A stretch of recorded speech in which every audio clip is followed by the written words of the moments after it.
As many plan to hit the roads this weekend for the 4th of July, they could see a pleasant surprise at one of their pit stops: gas prices. Our Jake Tester joins us live from Jonesboro. Jake, what's the latest?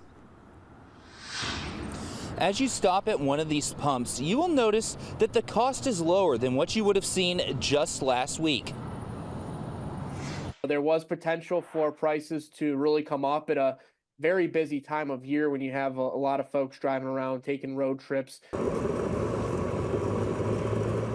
Stopping to get gas, something most Americans do constantly, and with many headed out on the roads this weekend for Independence Day, gas stations will be flooded with vehicles and they could be in for a nice surprise. AAA spokesperson Nick Chabaria said the Arkansas statewide average is at $2.80, which is about 5 cents cheaper compared to just last week. And it's not just in recent weeks that we have seen a positive change. Chabaria said there's been a drop compared to past years. And year over year, we're looking at about 25 cent per gallon savings. So, some good news there is we know that there's expected record number of road trip travelers for this 4th of July week and into the weekend.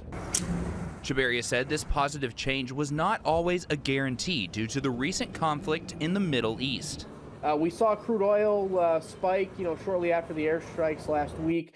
And then now they've really leveled off to be lower than where they were prior to those strikes. So that's really what's been keeping gas prices in check. But whether the gas prices were high or low, Chabaria said the study they did in 2022, when gas prices were at their highest, showed people would find a way to work around it.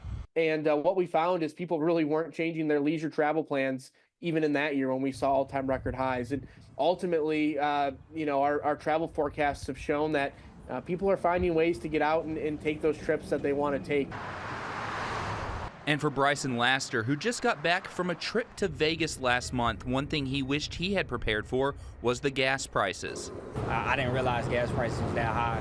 So obviously, like with traveling, you definitely want to consider like the gas prices, and it plays a lot because of all of your budgeting and your expense. And while Laster paid higher prices than he hoped last month, he plans to take advantage of the lowered prices now. Taking into effect and the gas prices going down is definitely a plus if you're traveling like myself. Chabaria added that summertime is usually the time of year when gas prices are the highest, so barring any major disruption, we could see prices go even lower in the future. Reporting live in Jonesboro, Jake Tester, K8 News. And that is good news. All right, thank you, Jake.